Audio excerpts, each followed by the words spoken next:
Welcome to Barbell Brigade. I'm Alex. I'm Gio. I'm Bart. And I'm Lou.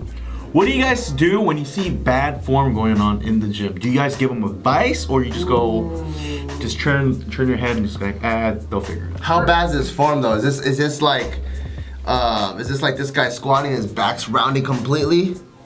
Or is this just like he's just not hitting depth? The way I'm taking this question is when it's someone that's really bad on the verge of hurting themselves. That's the only time I feel it's appropriate for me to step in, and then I go over there and it's typically a female that, like, at least in our gym, it's a girl that goes there and she's probably only been training for like maybe like a few months, and then I'll see it and I'm like, hey, actually you should try to do this, this, and this, and then they're like, oh, cool.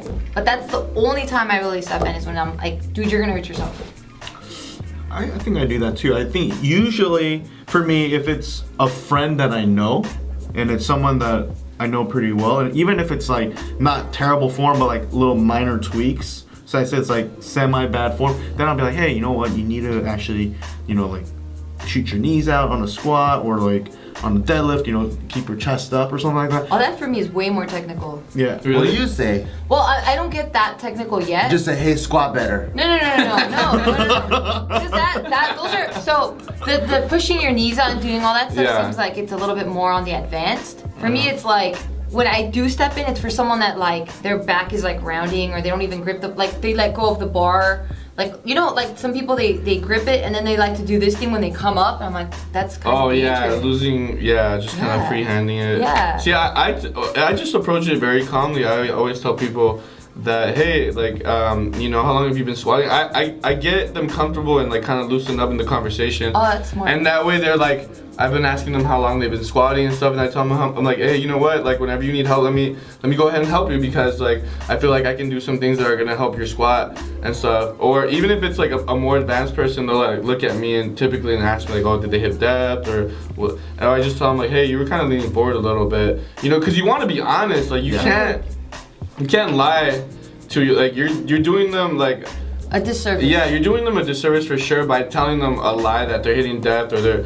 by not telling them that they're leaning forward, you know. And it's a little different at our gym, you know. At commercial gyms, I feel like a lot of people take offense to it. There's a way bigger ego. Yeah, again, I feel like at commercial gyms, there's not that close knit that some of these smaller gyms have, or probably the best gym in the world, like Barbell Brigade, like ours has. But you know. At a commercial gym, it's gonna be a little harder to approach somebody, because they're gonna think like, who the hell is this guy? Like, he doesn't know shit, he doesn't know me. Right. You know, because I would kind of feel like that too, because it has happened to me. People have told me that, why am I putting the bar all the way to my chest? I don't have to do that. Or why am I grinding? Or also, why am I arching and grinding like 500 on my bench for reps? You know, and I'm just like, I'm tired. That's what happens. For me, I can understand that, and I understand that the reverse can happen, especially when it's like you're at a commercial gym or whatever. But for me, like, you genuinely see people's face, they're lost. Yeah. So when I see that, then I'm like, oh shit, okay, let me step in. Yeah. You can see it, like you can see the body language that they're just kind of like fidgeting with shit, and you're like, maybe I should just help. But what about the bros who are extremely confident, but then you're like, what the hell are you doing? Well, and they're big too. If they're confident and they're doing that, then I'm like, hey, like, honestly, I don't give them advice either. No. Their ego is just off the charts sometimes. Like, there's some people who do that, where they kind of like, they're like squat. They even like do the suicide grip. Oh no, on the that's bench. So scary. And I used to do it though. I still do it. I do that on the close grip. I used to tell him all the time. I'm like, don't do that. It's so dangerous. And I actually almost killed myself doing that. God. Yeah. And then he was like, what are you doing? Why you're not a bodybuilder? And then don't do the suicide grip. It's gonna.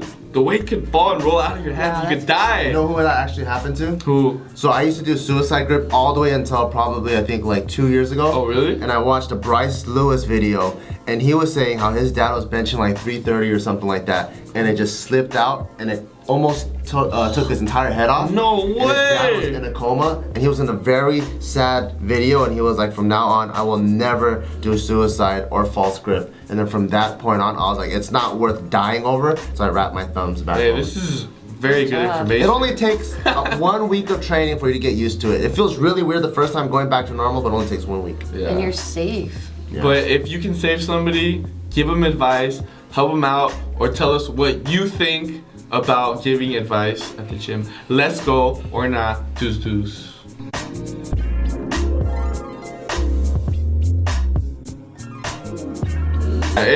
It just depends on how long you're training too. Right. Like sometimes we train for extended hours, like 3 or 4 sometimes. Yeah, it's ridiculous. And I get really hungry. Yeah. I need something in my system because at least I'm one of those people that really need something in their system to work out. Because if I don't, You're hangry. I get hangry and I feel weak. And I have to eat breakfast. I have to eat breakfast. If not, I'll die.